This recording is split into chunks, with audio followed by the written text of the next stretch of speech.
Folks at home, welcome back to the Crimson Oak Pond, and if you're new to this series, we built this 5-acre pond over the past year, and it took us several months to get all of the dirt excavated, and we had to bring in several truckloads of clay. And we also built an island, a dock, and got all the structure in place, and then it took a couple of months to get it full of water. After that, we stocked it with a bunch of bait fish, including bluegills and threadfin shad, and not long after that, we stocked it with these little 2-inch aggressive bass. And we're going to be giving you an update on them here in just a minute, because if you missed our last video, we caught the biggest bass to date, weighing in at 4 pounds, which is an incredible growth rate for a fish that's only 17 months old. And today we're also going to be stocking some rainbow trout. Pretty excited about that. But if you missed the last few videos, we've had our hands full building the newest pond out here at the farm. We had the Aquascape crew come in and build it, and I couldn't be happier with the way it turned out. So I've got a lot to update you all on, but before we get into that, let's listen in on the sounds of this beautiful waterfall we created.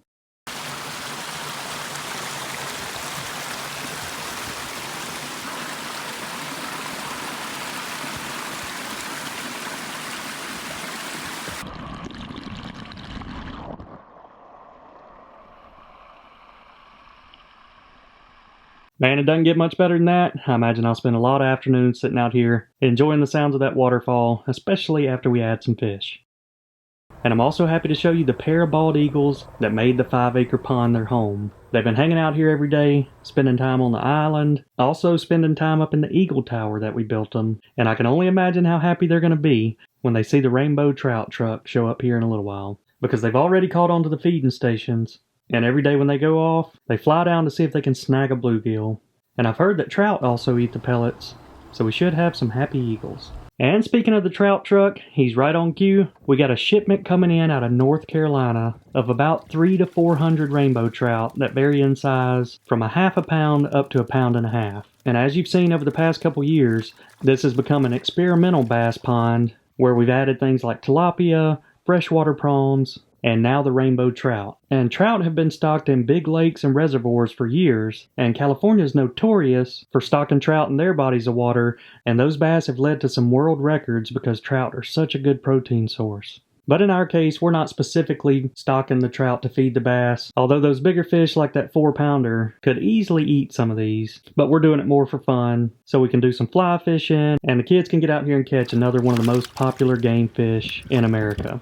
But you can find rainbow trout all across the world. They're in every continent except Antarctica. But the main reason you don't see rainbows this far south is because they prefer cooler water, usually 32 to 70 degrees. So there's a chance that once the water temps get up to around 78 to 80 degrees, they may not survive. But they typically only live about 4 to 6 years in the wild. The one thing I was surprised to learn about them is that they're carnivorous and a lot like these tiger bass because they're really aggressive and will eat the smaller bait fish in the pond as well as the pellets, fish eggs, basically anything small enough that passes in front of them. And they grow quick. The world record rainbow trout was 57 pounds. So like I said, it's going to be an interesting experiment. We may even put some of these in the new pond and see how they interact with the waterfall and stream. And man, that's a pretty amazing color pattern they have.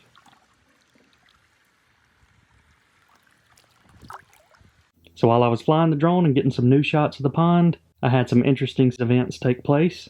You can see the osprey fly right beneath the drone, and just like the bald eagles, they're fish eaters too, but my one big problem with the ospreys is it seems like they're the only predator that actually targets the bass. So this time of year, a lot of the tilapia lose their colors, and they're basically albino and a very easy target. But for some reason, the ospreys keep trying to snag a bass. And as you can see in this video, I'm pretty sure the osprey got a bass, and it was big enough to where he could barely fly off with it. So I hopped on the Polaris on an attempt to go rescue it because it was still alive and flopping around on the ground. Right before I could get to it, the osprey reclaimed it, and unfortunately has a pretty incredible grip. But that didn't stop me from chasing it across the farm, hoping that bass would kick one last time and we could rescue it. So that's another reason I'm happy to stock these rainbows in hopes that it'll save some of our bass. And unfortunately, the osprey won this battle. But speaking of wildlife at the farm, I've been watching this beach area and noticing different types of tracks from the various types of wildlife we have out here, but I was pretty puzzled by this particular one. That bottom imprint almost looks like a claw, so I started thinking maybe it was one of the owls, Hooter or Al Capone. And another giveaway was that the track started out in the middle of the beach area. So I went back and rolled through some of the footage and was blown away when I actually located the footage because it was Sarah. And I busted out laughing when I saw that. She got me good. The funny thing is, I don't think she was even trying to. She definitely got me with that one. And she's not the only one that got me recently. I came out to check one of our feeders and the lid was off of it. And I thought that was strange because we have hinges on it, so the wind can't blow it off. But after a little investigation, it was one of the little bandit raccoons. And you guys actually warned me about that they'll get on top of it and unlatch it and remove the lid. And sure enough, they did it. So the raccoons ate good last night. And one other little guy that's been eating good is the kingfisher. But I'm going to replay this one more time and slow it down. Tell me if you guys think that this is a small largemouth bass. It could possibly be a baby tilapia, but I don't know. I'm kind of thinking another bass was eliminated from the pond today. Alright, now time for an update on the newest pond. And one of my biggest jobs since all the contractors left is cleaning out the pond and washing down all those big aqua blue stones. Because if you watch the pond build, during the construction we had 2 days of pretty heavy rainfall, so it was impossible to avoid tracking mud into the pond. And with these systems they have a rubber liner, so once the mud's in here, it's not going anywhere until you get it out. So as you can see, all the rocks and gravel and even aqua blues were coated in mud. So I'm just going through rinsing everything down and pumping that muddy water out. And this is pretty typical with any new pond you get, because even if you don't track the mud in during the build, all of that disturbed soil and dirt around the perimeter of the pond will end up getting washed in if you don't have a good barrier. But you can see we gotten everything washed down and cleaned out, and we're starting to pump water back in through the well. And sometimes I even hate to fill the pond back up with water because you miss out on all of these small details of rocks and bass coves and different things that are harder to see once it's full of water. So here's one good last look of all that wood and stonework before we fill it back up.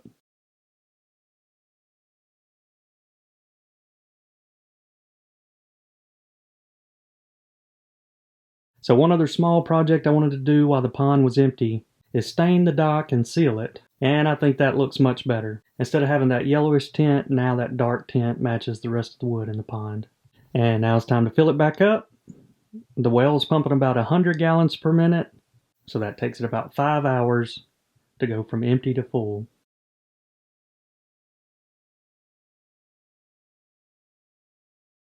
And now it's looking much better after we gave it a good bath.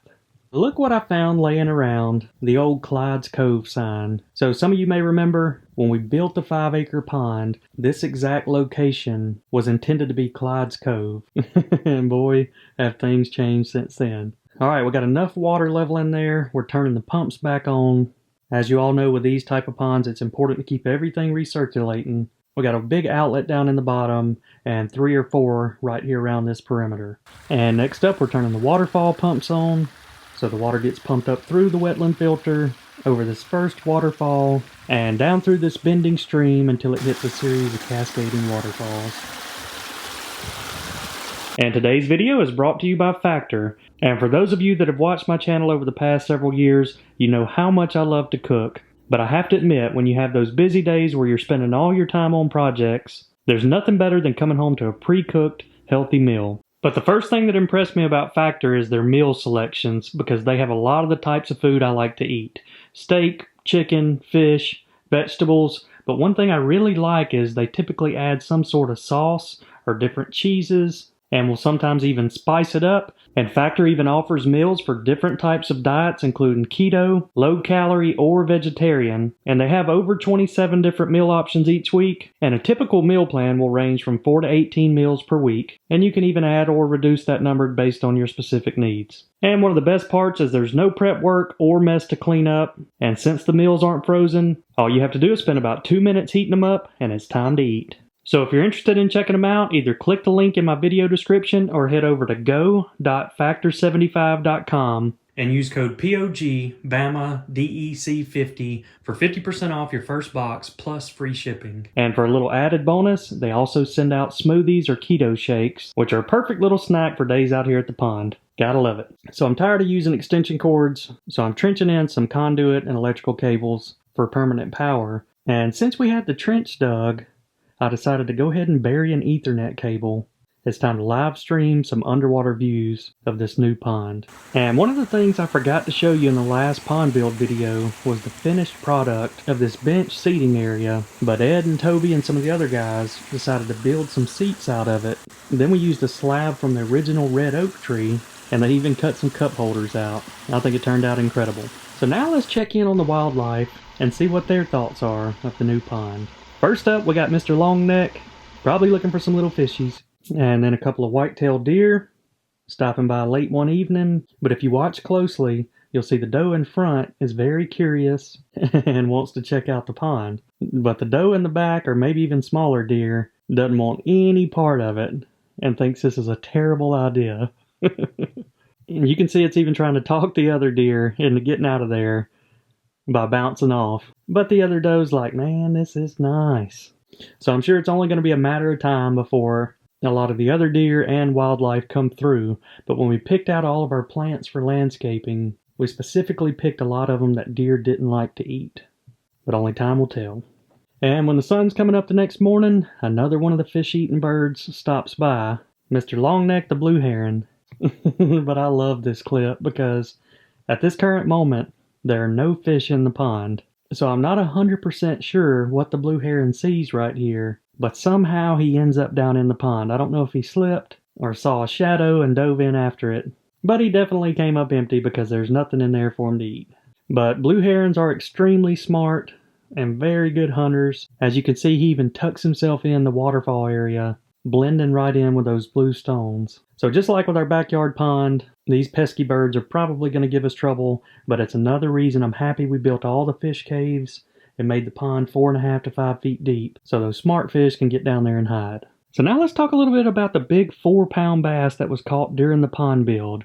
With all the contractors and pond building we had going on, I didn't have a lot of time to talk about it, but to go from 2 inches long to 4 pounds in a period of 17 months is an incredible growth rate of almost 3 pounds per year. And usually that's a sign of good genetics, as well as an indicator that your pond is stocked with plenty of forage fish. So obviously this is a big female and could just be a 1% outlier and genetically gifted and is going to grow much bigger than all the other bass in the pond. But this is one of the reasons for our pit tagging system and why we tag every fish that we catch. So unfortunately, that was the first time this big female had been caught, so it didn't have a tag. And had it been caught before, we could have learned so much more. And my best theory to this is that the prawns that we added to the pond are a big factor on why this fish is growing at such a rapid rate. So we probably added around 5,000 prawns to the 5-acre pond this past summer, and one of the main goals was fattening up the tiger bass because they're an excellent source of protein.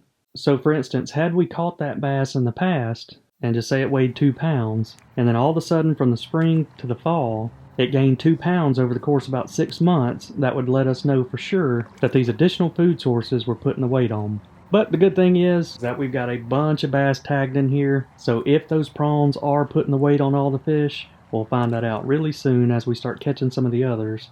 And I had a friend of mine pitch an idea that I wanted to run by you. He said that I should take that big female and put it in the new pond we just built and put a 4 to 5 pound male largemouth with good genetics in the pond with it, and then when they breed in the spring, basically just taking all of those fry and flushing them down into the 5-acre pond, which would create some unbelievable genetically gifted fish.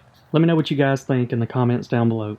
But one other side note about stocking these rainbow trout, when that water temperature warms up, it makes them lethargic. And that'll probably occur sometime around the summertime, and these bigger bass like this 4-pounder are going to have a very high metabolism, so it's possible we'll see another big growth spurt right around that time. That's another reason I love tagging the bass and collecting all that data. So if you're a pond owner, you know that as soon as you get the pond cleaned out and the water crystal clear, the rain's going to come and dirty everything back up again. But that's part of the process and the cycle. I'm kind of happy it's raining to go ahead and wash the loose sediments down into the pond so I can get them pumped out of there and we can get the whole system stabilized. And you can see we got the white bird showing back up. I think I may end up getting that motion activated sprinkler. That ended up working out pretty good in the backyard pond. And here's the results from the last rain. Lots of muddy water. But on the positive note, we got to test out our overflow system and that worked out perfect. So anytime you have excess water flooding into the new pond, It just overflows right down into the 5-acre pond. But I'm going to take a little different style approach with this clean out and start working from up here in the wetland filter. So I'm going to use these two pumps and pipe the water right down into our drain. But obviously this is called a filter because all the water gets pumped up and it's coming up through this gravel. And the gravel is trapping and catching a lot of that dirt and sand and mud. And for some reason, this is some of the stickiest mud I've ever seen. As you can see right here on this rock, you can't simply just rinse it off. You almost need some high pressure or some surface contact to get it to release. And we've probably got about 20 tons of gravel in here. So you can imagine the amount of time it's going to take me to clean out this mud. But I love the design of this wetland filter because they installed a clean out pump, so I can drop one of my pumps down in there that goes all the way to the bottom of the wetland filter. So that allows me to rinse all of these rocks and wash that mud down to the bottom and then pump it out. And the best part is it completely isolates this area from the rest of the pond, which makes it a lot easier. And take a look at the muddy water we're pumping out of here. Plan's working out perfect. So I worked all day getting the filter cleaned out. I was going to show you the pond one last time, but we're running out of daylight. But check it out, the night lights just cut on. We got a few of them spread throughout the pond, some over here in the shallow areas, and then those really cool waterfall lights that light it up so you can even enjoy it at night. Alright, back out here the next morning, and that's what we like to see, that nice clear water. And to me that looks like a pond that's pretty much ready for some fish. Alright, let's check out some other parts of the property. All the green fields that we planted for the deer and other wildlife are coming up good. Alright, we're back out here with another fan favorite, the peanut picnic table. So the wildlife love these. We got unsalted peanuts, sunflower seeds, Brazil nuts, pecan halves, and pistachios. Alright, we got the table loaded up. We'll watch the cameras tonight and see who comes out to eat. My guess is going to be the possum George Jones. The first deer to stop by. Can't decide if it's too good to be true. And Mr. Crow snagging a peanut and then hopping off. And it's a crow fight. Fighting over peanuts. And there he is, George Jones the possum, right on cue. He's an old man possum, but he always makes his rounds out here at the farm. Got an old bobcat passing through.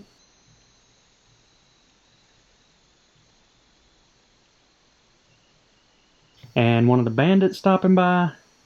And from the looks of that big guy, probably won't be much left when he gets done. And the doe finally got the courage to stop by later in the night. And the peanut is the fan favorite today. We actually put sunflower seeds out here just for the birds, but it looks like they prefer the peanuts.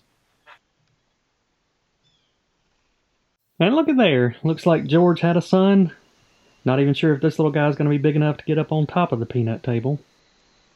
And the big guy coming back for seconds.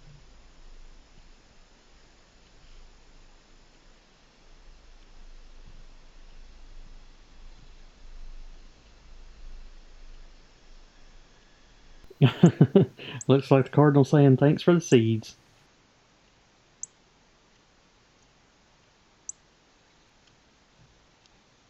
And the crows are back, ready for another crow fight.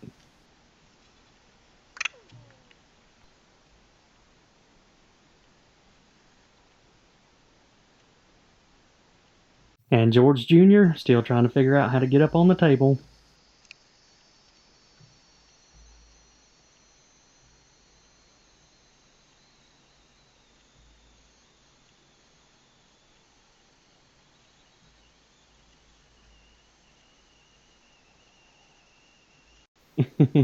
And he's back again, saying it's time for a refill. Look at there, we finally got some crystal clear water, so you can see to the bottom. And man, I love the way this pond turned out. So there's one thing left to do, and that's give this brand new pond a name. And as always, I let you all name it. And over the past few pond build videos, you guys left thousands of comments, and a lot of them had to do with all the cedar trees we used all over the pond. So the winner is Midtown Sun, who said, since you did something really cool with a fallen cedar tree, maybe you could call it Cedar Falls. I love that name and I think it fits in perfect because now we have the Crimson Oak and Cedar Falls. So congrats Midtown Sun, you are the winner. So let's take one more look at Cedar Falls as the sun's going down and all the night lights are cutting on. The water's crystal clear. Man, what a beautiful thing the Aquascape crew created.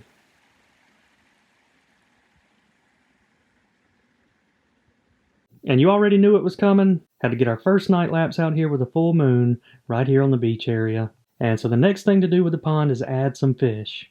So leave a comment down below on what type of fish you think we should add. It can even be species that aren't native to this area. But the one catch is that since the excess water from Cedar Falls flows down into the Crimson Oak, if we were to put a male and female in Cedar Falls and they hatched fry or either fish eggs that overflowed into the new pond, we could potentially get some species in there we didn't want. For instance, a crappie. So if we put any crappie in Cedar Falls, it's just going to be one of them.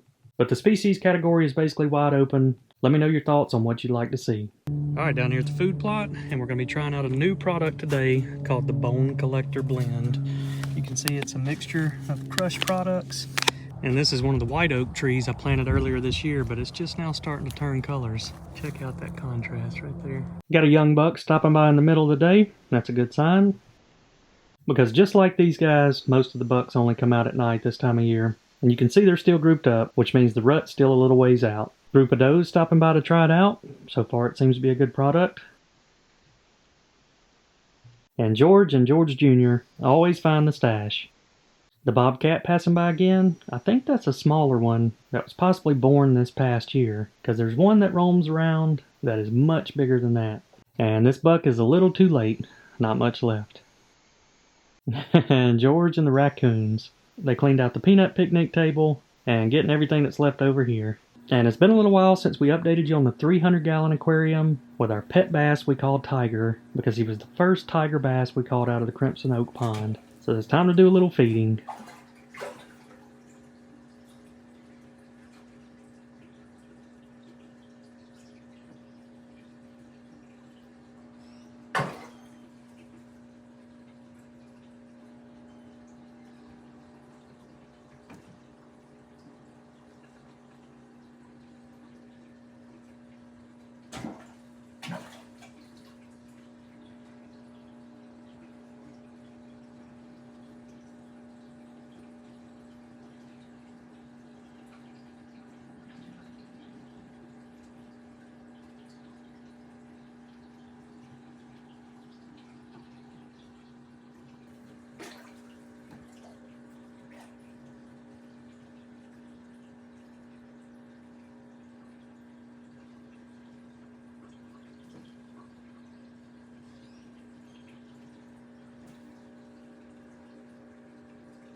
Alright folks, it's been a pretty incredible project, but the hard work's done. Time to sit back and enjoy the fun parts like stocking the fish, watching the underwater cameras, and maybe even catching a few trout out of the 5-acre pond.